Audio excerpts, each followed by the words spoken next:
ዛሬ ደግሞ በደብረ ማርቆስ በስፖርት ዙሪያ እጅግ የምንወደውና የምናከብረው አንድ ሰው ይዤላችሁ መጥቻለሁኝ። እንደተለመደው እንግዲህ እነዚህ ሰዎች ወጣቱ ከነሱ ብዙ ትምህርት ያገኛል በሚል ከነሱ ብዙ የሚማረው ነገር አለ በሚል እነሱንም በማክበር የሰሩት ስራ በቃላት ከሚገለጸው በላይ ነው እና እንደው ካላቸው የህይወት ልምድ ትንሽ እንዲያካፍሉን እነሱንም ደግሞ እስቲ ለማስታወስ ያክል የምናደርገው ፕሮግራም ነው።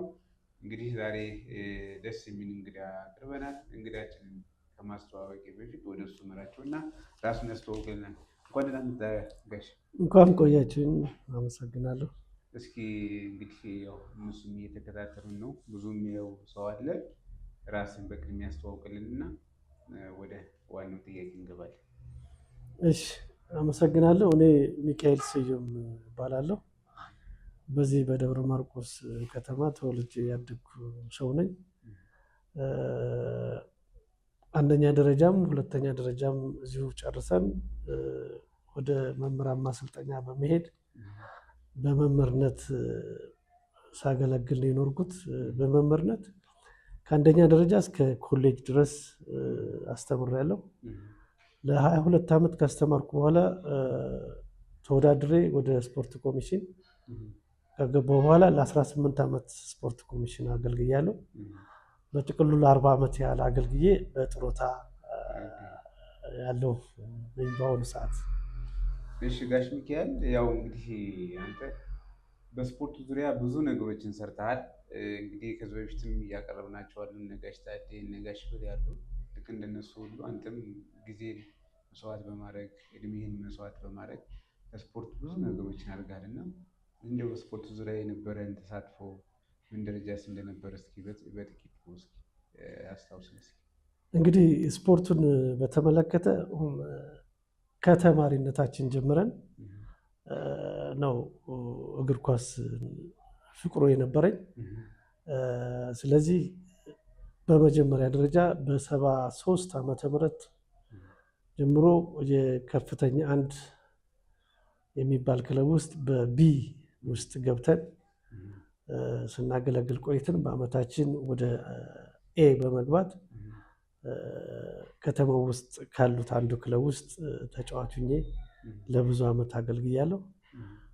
እግር ኳስ እንግዲህ ሙያዬ ስፖርቱን ያደግኩበት ቢሆንም በእኛ ጊዜ አንድ ስፖርት ብቻ ሳይሆን በሁሉም ስፖርት አክቲቪቲ እናደርጋለን። ሁሉንም ያማከለ ማለት ሁሉንም መረብ ኳስ መጫወት እንችላለን፣ ቫሊቦል መጫወት ማነው፣ እግር ኳስ መጫወት እንችላለን፣ ባስኬትቦል መጫወት፣ ቴብል ቴኒስ መጫወት እንችላለን። ስፖርት የተባለውን ነገር በዚህ ጎበዝ ነው። እንደዛ አይነት ነበር። ምክንያቱም በእኛ ዘመን በአንድ ስፖርት አይነት ብቻ ሳይሆን አንድ ሰው በሁለትም በሶስትም መሳተፍ ይችላል። በተለያየ እንደውም እነ ወርቁ ፈንቴ የሚባሉ ወደፊት ልታውቀው ትችላለህ። እግር ኳስ ተጫዋች ናቸው። እግር ኳስ ከመጫወታቸው በፊት አትሌቲክስ ውስጥ የ100 ሜትር ሩጫ እንዲሮጡ ይደረግ ነበር። ሯጭም ይሆናሉ፣ እግር ኳስ ተጫዋችም ትሆናለህ። ከዛ እንደገና ቫሊቦል ተጫዋችም፣ ቴብል ቴኒስ ተጫዋችም ምናምን እንደዛ አይነቱ ነን ያደግነው እና ግን በዚያን ሰዓት በጣም ህብረተሰቡ የሚወደው የነበረው የስፖርት አይነት እግር ኳስ ነው። እግር ኳስ በጣም ኢንተረስቲንግ ነው። እስካሁኑ ድረስ እና እግር ኳስ ላይ በማዘንበል እግር ኳስ ተጫዋች ሆን ከፍተኛ አንድ ስንጫወት ኖር። ከዛ በኋላ ትምህርት ቤት መምህራን ማሰልጠኛ ገባን። ከዚያ ተመልሰን መጠን አሁንም ክለብ ውስጥ ገባን። ከዛ እየተጫወት ከፍተኛ አንድ ውስጥ መምህራን የሚባል ክለብ ነበር። መምህራን ውስጥም ስንጫወት ኖር። ከዛ አውራጃውን ወረዳውን እየወከል ከተማችንን ለውጤት አብቅተናል። አልፎ ተርፎ ለጎጃም ምርጥ መድረስ ችያለሁ። በ78 በ79 80 ዓመተ ምህረት የጎጃም ምርጥ ሆኜ እግር ኳስ ተጫውቻለሁ። ምናልባት በእግር ኳስ በነበረ ጊዜ ከዚህ በፊት በነበረው ኢንተርቪው ላይ አብረን የተጫወት በጣም ጎበዝ የምናከብረው ሰው ነበር ይላሉ። እና ምናልባት አንተ አሁን ካሉት በህይወቱም ከሌሉት ከእነሱ ጋር የመጫወት እድሉ ነበረ የምታስታውሳቸው? አዎ ብዙ አሉ። እንግዲህ በህይወት ካሉት አሁን ታደለ አብረን ነው የተማርነው። ሃይ ስኩል ማሰልጠኛም አብረን ነው የገባነው። ከዚያም ወጣን አብረን ነው ክለብ ውስጥ የገባነው። መጨረሻ ላይም ለጎጃም ምርጥም ስንሄድ አብረን ነው ለጎጃም ምርጥም ሄድና ታዴ ከኛ ጋር ይጫወት ነበረ። እነ ወርቁ ፈንቴ ከኛ ጋር ይጫወቱ ነበረ። ነፍሱን ይማር እነ ዳኝነት ስባቱ እግር ኳስ በጣም ጎበዝ ተጫዋች ነበር። ነፍሱን ይማረው። ጎበዝ ቴብል ቴኒስ ተጫዋች ነበር። ጎበዝ የቫሊቦል ተጫዋች ነበር። ቅድም እንዳልኩ ሰው ሁሉ ገብ ነው። ይሄን አልችልም የሚል የስፖርተኛ የለም። አንድ ብቻ ፕሮፌሽን ነው የሚባል የለም። ሁሉንም እንንቀሳቀስ ነበር። ለዚያ ነው አሁን ከተማም ውስጥ በተለያዩ የስፖርት እንቅስቃሴ ውስጥ እኛ የሌለንበት ስፖርት እንቅስቃሴ የለም ነበር እና ስፖርቱ በጣም ደስ የሚል ነበር። ወጣቱም ለስፖርቱ የነበረው ፍቅር በጣም ከባድ ነበር። በዚያ እንቅስቃሴ ውስጥ እንግዲህ ስንንቀሳቀስ ኑረን እዚህ ደርሰናል። ምናልባት በተጫዋችነት ዘመን የተለየ ብቻ የግል ክብሮች ያሳካቸዋል? አቤት የግል ክብሮች ማለት እንደ ኮከብ ተጫዋች፣ ኮከብ ግባግቢ እንደዚህ አይነት ነገሮች እንደዚህ ያለ ነገሩ በዛ ሰዓት ላይ ሁሉም ኮከብ በነበረበት ሰዓት ላይ እንደዚህ አይነት ስፔሲፊክ የሚባል ነገር የለም ነበር። ብዙ ጊዜ የዚያን ጊዜ እንደዚህ አይነት አንዱን ነጥሎ የማውጣት ምናምን ነገር የለም። የዋንጫ ምናምን በቡድን ዋንጫ የመምህራን ቡድን ብዙ አመት በልተናል። ከፍተኛ አንድ ብዙ አመት በልተናል። የአውራጃዎች ሂደን ባህር ዳር ምናምን ሂደን አሸንፈን መጠናል። እንዲህ አይነቶች ያስደስቱ ነገሮች አሳልፈናል። መጥፎ አጋጣሚ ትለዋለህ? ስፖርት ላይ በስፖርት ላይ በነበርክበት ሰዓት ላይ ያው እንግዲህ የህይወት ውጣ ውረድ ነው። የሆነ ጊዜ ላይ እንደ ጉዳት ሊኖር ይችላል። በጣም ደግሞ ጓጉተህበት መወዳደር አለብኝ የምትለው ቦታ ላይ ቀርተህ ሊሆን ይችላል። እንደው ለአንተ መጥፎ አጋጣሚ የምትለው ነገር አለ? እኔ በእግር ኳስ ውስጥ በህይወቴ ውስጥ የማረሳው ነገር አንድ ነገር ነው ያለው። ይኸው ምንድነው? ለጎጃም ምርጥ ተመርጠን ለ2 ወር ያህል ሆቴል ውስጥ ገብተን ጨዋታ እየተጫወት የመጀመሪያው የትቅደም ዋንጫ ነበር የሚባል ኢትዮጵያ ትቅደም ዋንጫ ነው የሚባለው። የደርሶ መልስ ውድድር ነው የሚደረግ። የደርሶ መልስ ውድድር ካደረግን በኋላ ነው በየሀገሩ ነው። አዎ ኢትዮጵያ ውስጥ ካሉ ከተሞች ጋር ነው ደርሶ መልስ ውድድር አድርገ መጨረሻ ላይ የሚወድቀው አገር ይወድቅና ዋናው ውድድሮች የተመረጡት ውድድሮች አዲስ አበባ ወይም አርሲ ወይም የሆነ ቦታ ሄደው ውድድር ያደርጋሉ። የደርሶ መልስ ውድድር ተደርጎ አንዱ ሀገር ይቀራል፣ አንዱ ይሄዳል እና ከኢልባቡር ጋር ነበር ጨዋታችን እና ባህር ዳር ላይ 2-0 አሸነፍ። በቃ በህይወቴ ውስጥ የተደሰትኩት ልነግርህ አልችልም። ባህር ዳር ላይ 2-0 አሸነፍ። በሚቀጥለው 2 ሳምንት የምንጫወት መቱ ላይ ነው። ወይ እኩል ለእኩል መውጣት አለብን ወይ ደግሞ ማስጠበቅ አለብን ወይም ማሸነፍ። ብዙ ድሎችን ይዘን ሄድ ነው። መጨረሻ ላይ እዛ ከሄድን በኋላ ገባን፣ ፊሽካ ተነፋ። የዳኝነቱ ስርዓት ሁሉ ጠፋ። በጣም ከፍተኛ ግጭት ነው ያለው። ከፍተኛ ፋውል ነው የሚሰራው። ነረብሻው ማለት አዎ፣ በጣም ከፍተኛ የሆነ ችግር ተፈጠረብን። መቋቋም አልቻልንም። 2-0 አሸነፍ። አሁን 2-0 አሸነፍና ሰዓቱ አለቀ። ፔናልቲ ተሰጠ። ፔናልቲ ተሰጠ። 5 ተጫዋቾች ተመረጥን። አንዱ ከተመረጥኩት ሰዎች ውስጥ አንዱ እኔ ነኝ። መታን 4 ኳስ እኛም አገባን፣ እነሱም አገቡ። አንድ ስተዋል እነሱ። 5ኛውን እኛ ካገባን ያልቃል። አንድ ስተዋል እነሱ። አሁን 5ኛውን የፖሊቴክኒክ በጣም ጎበዝ ተጫዋች የሆነ ልጅ ነው 5ኛውን የሚመታው። አቶ ገዛኸኝ የሚባል አሰልጣኝ ነበር። ገዛኸኝ እኔ እግሬን ስላመመኝ አልመታም አለ። አልመታም ሲል ካልመታ ታደለ ይምታው ተባለ። ታደለ ሲመጣው ሳቱ። አሁን አምስት መታን 4-4 እኩል። ከዚያ በኋላ ስድስተኛ ግርማ ውሾ የምንለው አለ ተከላካይ መስመር የሚጫወት እሱ ሲመታው ሳቱ። አዎ ስድስተኛ እነዚህ ስድስተኛውን አገቡትና ተሸነፈ። አሁንም የሆነ ሳግ ነገር አለብኝ። ልንወጣ አልቻልንም። ይሄ ሰው የሞተበት ልቅሶ በልቅሶ ሆነ። አስተዳዳሪው መጡ፣ ስፖርት ኮሚሽን ባለስልጣኖች መጡ። እንዴት ሆነን እንውጣ እና ያችን ነገር ስትሞት አረሳትም። በቃ በእግር ኳስ ህይወቴ ውስጥ ብዙ ነገሮች አሳልፋለሁ። ያችን ግን አሁንም እነዛ ሄደው አርሲ ላይ የትቅደም ዋንጫ ያን ዋንጫ እነሱ ወሉት። እኛ ብንሄድ እኛ እኮ ከባህር ዳር ነበር ጽህፈት ቤቱ። ሁሉ ነገር የስንት ቀን ይፈጃል ውድድሩ ማለፋችን ተረጋግጦ ገንዘብ ሁሉ ፋይናንስ ተዘጋጅቶ አልቋል። መኪና ሁሉ ይዘናል እኮ እኛም ተመልሰን እያለቀስን የመጣነው ነገር እስትሞት አረሳውም ነው። እና እግር ኳስ ሲነሳ ብዙ ነገሮች አሉ፣ ግን ያ ነገር መጥፎ ጠባሳ ስለሆነ እናንተም ተስፋ አድርጋችሁ ስፖርት ኮሚሽኑም ኦልሬዲ አልፋችኋል ተብላችሁ የነበረ ስለሆነ ትንሽ ያሳዝናል። እንደው ምናልባት ከዚህም እንድንወጣ በጣም ነው የሚያስደስት ነገር ይኖራል ብዬ አስባለሁ። በስፖርቱ ዙሪያ በነበረ ጊዜ እሱም ሳስታውሰዋል። ያው የእግር ኳስ ላይ እዚህ ከተማ ውስጥ ሁለት ተቀናቃኝ ቡድኖች አሉ፣ ከፍተኛ አንድና ከፍተኛ ሁለት። እናንተ አልደረሳችሁበትም እና ሁሉ ጊዜ ለዋንጫ እንደርሳለን እና የተወሰነ ጊዜ እነሱ ይበላሉ ብዙ ጊዜኛ እና እነሱን ያሸነፍንበት ጊዜያቶች ናቸው ለኔ ደስታዎች። በቃ ታደለ ጋር በጣም ነው የምንቀራረው። ልክ ሜዳ ልንገባ ስንል እንጣላለን።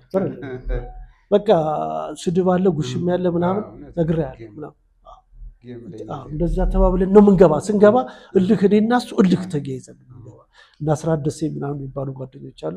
በቃ ውስጥ ገብተን ነው የምንገባ እና ያንን ቡድን አሸንፈን ስንወጣ ያለውን ደስታ ልነግርህ አልችልም። ያው ሽንፈቱም በዛው ልክ ነው ማለት እና መምህራንም እያለን ከፍተኛ ሁለት ጠንካራ እንደዚህ አይነት እንትኖች ተቀናቃኝ ክለቦች በነበሩ በሰዓት ልክ እንደዛ ነው። እኛ ከተማ ውስጥ ከውጭ ደግሞ እንደ ማንቸስተር ዩናይትድ እና እንደ አርሰናል ማለት ነው። ሁልጊዜ አሁን እነሱ በተገናኙ ቁጥር እነ ባርሴሎና እና ሪያል ማድሪድ ምናምን በቃ ልክ እንደዛ ነው። አሁን በጣም ከፍተኛ ያጣ ነው። እንደዛ አይነት ነበር። ውድድሩም እንደምታየው በጣም ቀንሷል። በእኛ ጊዜ ትንሽ ሞክረናል። አሁን ኦልሬዲ ስፖርት የሚባል ቀዝቅዟል። ምናልባት ከተጫዋችነት ባለፈ በአሰልጣኝነት ብዙ ጊዜ ያሳልፈሃል። በአንተ ስር ብዙ ሰዎች አልፈዋል። ትልቅ ደረጃ የደረሱ ልጆችም እንዳሉ አውቃለሁኝ እና ስለሱ ዘንድ በጥቂቱ አስታውሰን። ያው ኦልሞስት እኔ 88 89 አካባቢ ነው ኳስ ያቋረጥ ነው። መጫወት እየቻን እንደንድ ጋጠወጥ ልጆች አሉ። እነሱ አይለቁ ምናምን አይሉ ምናምን እያሉ አላስቀምጠን ሲሉ ተዋቸው እስቲ እኛ እኔ ምንድን ነው የምለው የሚተካን ሰው ሲመጣ እንለቃለን። የሚተካን እስካልመጣ ድረስ ግን ብንጫወት ምን ችግር አለው እንል ነበር። ግን ከዛ በኋላ ወደ አሰልጣኝነቱ በነገራችን ላይ እኔ ነፍሱን ይማር ደጃችንና ታደለ ክለቦቻችንን በየአመቱ ነበር የምናሰለጥነው ነበር።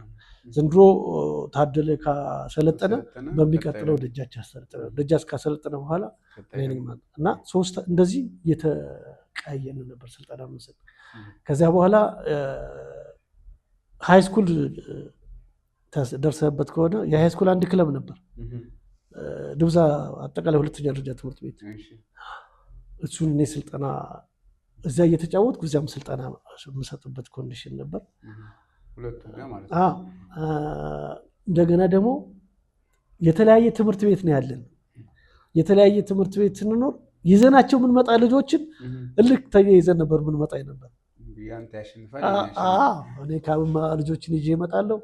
ታዴ ከድማጣ ታዴ ማነው ደጃች ደግሞ ከወሰታ ደግሞ ምናምን ይዞ ይመጣል። በቃ ጦርነት ነበር ምንገጥም ነበር። ይሄ መንፈሳዊ ቅናት የሚባል የለም። እንደዛ አይነት ነገር እናደርግ ነበር እና እግር ኳሱ ላይ በእንደዚህ አይነት ነበር ስልጠና መሰጥ ነበር። ማን ያሰልጥናል? እስኪ ማሙሽ አሁን አንተነህ አሁን እያሰለጠነ ነው መሰለኝ። ማሙሽ አሉ እነ ስንታየው አይን ሐኪም ምናምን እነሱ ከኔ ጋር ነበሩ። ያው እንግዲህ እግር ኳስ በእኛ ዘመን ወጦ ትልቅ ደረጃ የደረሰ የለም። ምክንያቱም በእግር ኳስ የሚታደግበት ዘመንም አልነበረ። ገንዘብ የለው ምን የለው ወተትና ዳቦ ብቻ በልተን ነው ለክፍለ ሀገር ሄደን የክፍለ ሀገር ተመረጠ ነው እንጂ ምን ገንዘብ ይሰጥ ምንም የለም። ዝም ብሎ ፈርም ሲባል ዝም ብለን የምንፈርም ምን ያህል ገንዘብ እንዳለን ማለት እኛ ለጎጃም ምርጥ ተመረጠ የሚል ስሜት አካባቢን ወክሎ መሄድ ምናምን ማስጠራቱ በቃ ስም ማስጠራቱ የነበረው ፍቅር እንደዛ ነው። እናንተ አሁን እንደምትለይ ጋሽ ታዴና እናንተ የነበራችሁ ፍቅርም እኮ በጣም ለአሁኑ ወጣት አስተማሪ ነው። እስካሁን ድረስ አለን። ምን ያክል እንደሆነ ምናልባት በክለብ ደረጃ ፕሮጀክት ደግሞ ያሰለጠንካችበት አጋጣሚ አለ ብዬ አስባለሁ። ስለዚህ እንደው ምናልባት የሚጠቀሱ አሉ ፕሮጀክት ላይ ያሰለጠንካቸው ክለቦች? እኔ አሁን ወደ እግር ኳሱ ወጣሁና የመጀመሪያ አትሌቲክስ ነው የሚያስኩት። አትሌቲክስ እነ ስንታየው እጅጉ ምናምን የሚባሉ ልጆች በነበሩበት ሰዓት ማለት ነው እነ መላኩ ምናምን በነበሩበት ሰዓት ወደ አትሌቲክሱ ሂጄ ነበር። ከዚያ በኋላ አትሌቲክሱን ተውኩና እንደገና አትሌቲክሱ ሌላ አሰልጣኝ ሲኖር ባስኬት የሚያሰለጥን ሰው ይጠፋል ፕሮጀክቱን። ስለዚህ ባስኬት የሚያሰለጥን ሰው ከሌለ ባስኬቱን ለምን አልይዘውም ብዬ ደግሞ ባስኬት ለስድስት ዓመት ባስኬት አሰልጥኛለሁ። እንደውም ባስኬት ላይ ነው እዚህ ከተማ ውስጥ ያሉት እና አብዮት ታውቃችሁ እንደሆነ እነ መላኩ አሻግሬ አይችሉም መምህር የእነሱ በላቸው አሁን ኮማንደር በላቸው እነሱ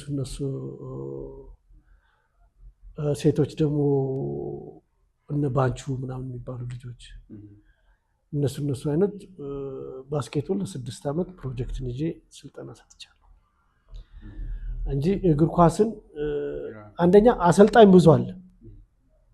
አሁን ስልጠና የማይሰጥበት ስፖርት ላይ ነው። አሁን እነ ታደለ ብዙ ጊዜ እግር ኳስን ያሰለጥኑ ነበር። እግር ኳስን የሚያሰለጥኑ ብዙ ሰዎችም ነበሩ እና አትሌቲክሱ ላይ ገባሁ። አትሌቲክሱ ላይ አሰልጣኝ ሲኖር አትሌቲክሱ ወጣሁና ሀብታሙ ጸጋ የሚባል ልጅ ሲይዘው እኔ ከነ ጋሽ አበበ ጋር ተነጋገርና ባስኬት የሚያሰለጥን ስለሌለ እድሉ ከተሰጠን እኔ ባስኬቱን አሰልጥን ብዬ ባስኬት ውስጥ ገብቼ በክልላችን እንደውም ዋንጫ ሁሉ አምጥተናል። የአማራ ክልል አንደር 17 በወንዶች አንደኛ በሴቶች 3ኛ ሆነን ጎንደር ላይ ጨዋታችን ጨርሰን የመጣንበት ዘመን ነበር እና እንደዛ አይነት ነው እንጂ እግር ኳሱ ላይ ብዙም አልቀጠልኩም ለማለት ፈልጌ። ምናልባት እንግዲህ የስፖርቱን ይህን ያክል መስዋዕት የከፈላችሁ የቤተሰባችሁን ፍቅር የሚያስደስታችሁ እዚህ የሚቀድመውን ነገር ነው ይሄን የሚቀድመው ብዬ አስባለሁ። ግን እናንተ ስፖርቱ መቀጠል አለበት ነገ ማደግ አለበት ብላችሁ ነው ብዙ መስዋዕት ስትከፍሉ የነበረ እና ምናልባት አሁን ላይ ደግሞ ያ ነገር የለም። ስፖርት እንደምታየው ተቀዛቅዟል። ውድድሩ በጣም የለም ማለት እስከመቻል ደረጃ ተደርሷል እና ምናልባት ነው ካሳለፍከው ከሙያ አንፃር እንደው ምን መደረግ አለበት ወደ ድሮ ለመመለስ? ወጣቱ በየቦታው አልባሌ ቦታ ላይ ይውላል። ከዛ ነገር የሚያጸዳ ስፖርት ነው።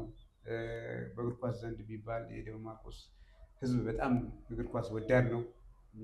ስለዚህ ይሄ ካለው አንፃር ምንድን ነው ምን ቢደረግ ምን ያስተካክለዋል? ምንስ ወደ ነበረበት ይመልሰዋል የሚል ሀሳብ አለ? ይሄ እንግዲህ እኛ ከተማ ላይ ብቻ አይደለም ስፖርቱ። አሁን ስፖርቱ በጥቅሉ በሀገር ደረጃ የወረደበት ዘመን ነው። ምንድነው አሁን ለስፖርቱ መድከሙ ዋናው ነገር በመንግስት ደረጃ ትኩረት አለመሰጠት ነው አንዱ። ትኩረት አለመሰጠት ማለት ድሮ ጽህፈት ቤት የለውም በየወረዳው በየዞኑ። ጽህፈት ቤት በመኖሩና ተደራሽ ከማድረግ አንጻር መንግስት ካለፈው አሁን የተሻለ ነው። ግን በተሰጠው የመንግስት ኃላፊነት አንጻር የሚመደቡ ሰዎች ስፖርቱን የበለጠ እንዲዳብር ከማድረግ አንጻር ብዙም የጎላ ነገር የለም። ለምሳሌ መውሰድ ብንችል የስፖርት ማዘውተሪያ ቅድም እንዳልኩ የስፖርት ማዘውተሪያ ቦታ የለም። በእኛ ዘመን አንድ ሰፈር ላይ ቢያንስ የመረብ ኳስ ሜዳ አለ። ቀንድ አካባቢ በየሰፈሩ ማለት ነው።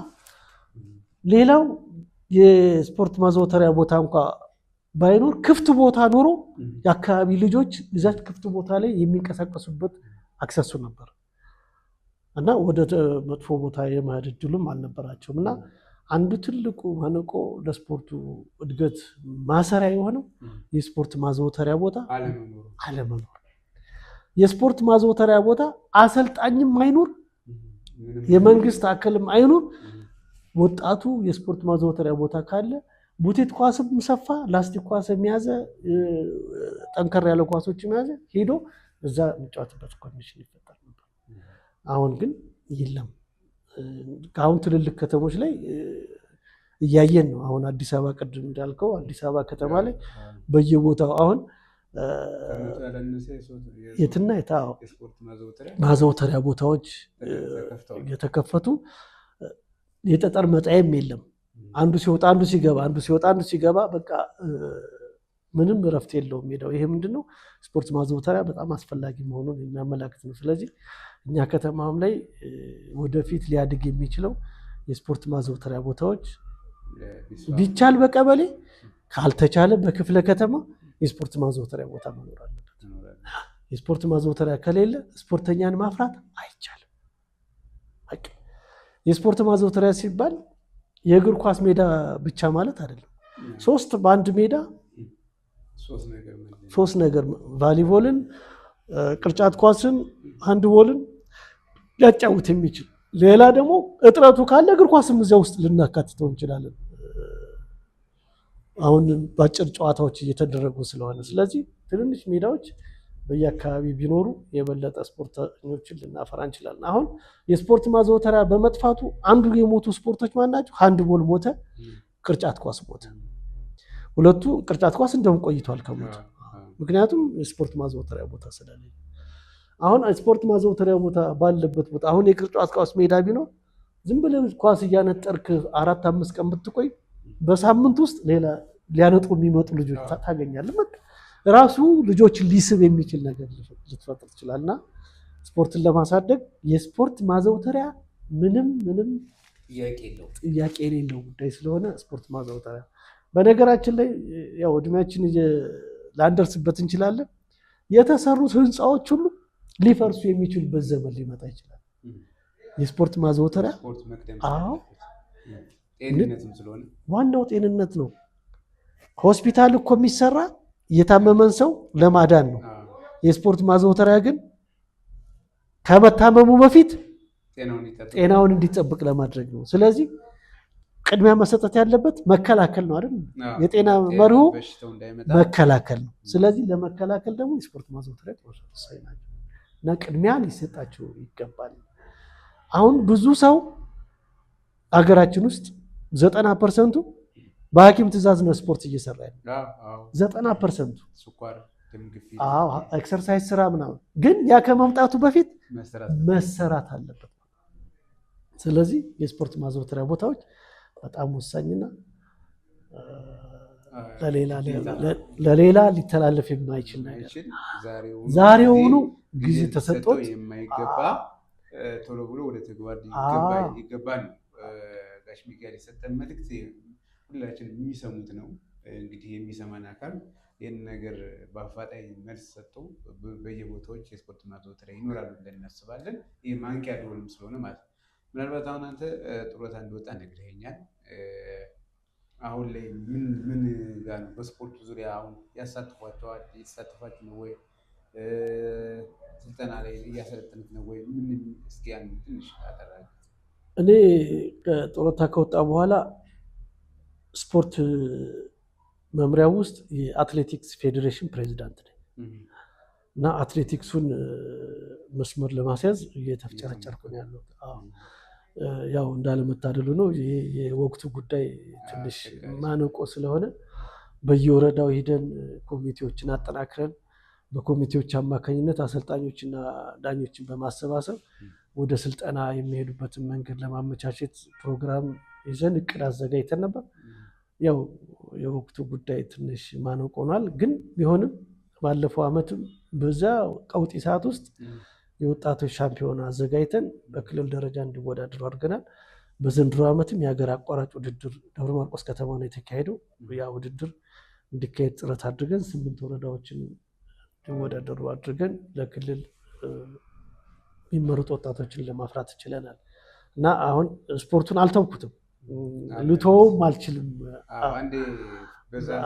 በዛ ፍቅር ሌላው መግለጽ የምፈልገው ነገር አሁን የስፖርት እድገታችን ቅድም እንዳልኩ የስፖርት ማዘውተሪያው እንዳለ ሆኖ ትምህርት ቤቶች እንደ ድሮ የስፖርት መምህራን ትምህርት ቤት ውስጥ ስራ እየሰሩ ነው ማለት አይቻልም። የውስጥ ውድድር የሚባል ነገር የሌለበት ዘመን። በእኛ ሰዓት እኮ አንዱ ትምህርት ቤት ከአንዱ ትምህርት ቤት በጣም ከፍተኛ ውድድር፣ ከፍተኛ ፉክክር ነበር እና ስፖርተኛ የሚወጣው የመጀመሪያ ከትምህርት ቤት ነው። መሰረቱ ትምህርት ቤት ነው። እኛ የወጣነው ከትምህርት ቤት ነው። እኛ እኮ ስፖርቱን ስንል ከትምህርት ቤት መውጣት ሳይሆን ከቤታችን ወደ ትምህርት ቤት ነበር አጥር የምንቀድ ነበር፣ ከቤታችን ወደ ትምህርት ቤት። ምክንያቱም መምህራኖች ጨዋታ ይጫወታሉ፣ ትምህርት ተማሪዎች ይጫወታሉ።